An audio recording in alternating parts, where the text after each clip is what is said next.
Hello, Brass Methods classes. As you can see, I've got a euphonium, and we're going to go over the parts of the euphonium today with this talk.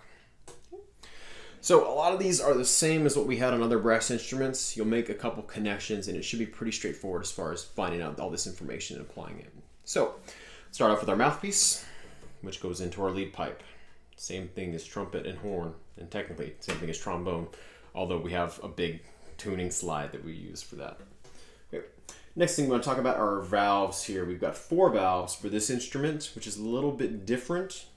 They go in this order: 1, closest to the mouthpiece lead pipe, 2, 3, and 4. And they correspond to different positions. So obviously first position's open, second, third, fourth, fifth, and then 6th. You have 2 options. You can use either 1 and 3, or you can use 4th valve, and then for 7th you can go 1, 2, and 3, or 2nd and 4th valve.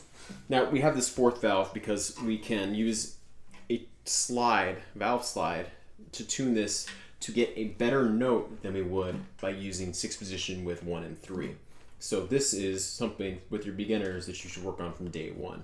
They have a note in the book, which is C, and you want to have them play with 4th valve rather than 1st and 3rd for 6th position, because it will automatically be better in tune.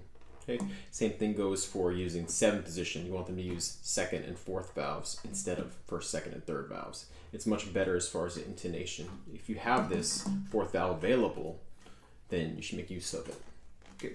So further talk, we'll talk about the valve slides here. We've got 1st valve slide, 2nd, and 3rd valve slide, which actually goes pretty far down here. Like I talked about a second ago, with 6th position and the 4th valve, this is our 4th valve slide. We also have that. In addition to that, we have a main tuning slide, which is going to be here. As you can see, you can identify it with the water key that's on it here. So when we tune our concert F or B flat, this is the one obviously you're going to pull out or push in on. Okay. Other parts. We have a bell, just like any other brass instrument, and our parts of the mouthpiece. We have a rim, we have a cup, and then we have a shank on the end here. Okay. So a couple things just to review from this talk. Mouthpiece and lead pipe. For the valves, we're going to go 1, 2, and 3, and then 4 as far as numbers of valves. And then our positions, we have 1st position, 2nd, 3rd, 4th, 5th, and then I want to use 4th valve for 6th, and then 7th is 2nd and 4th valve. Okay.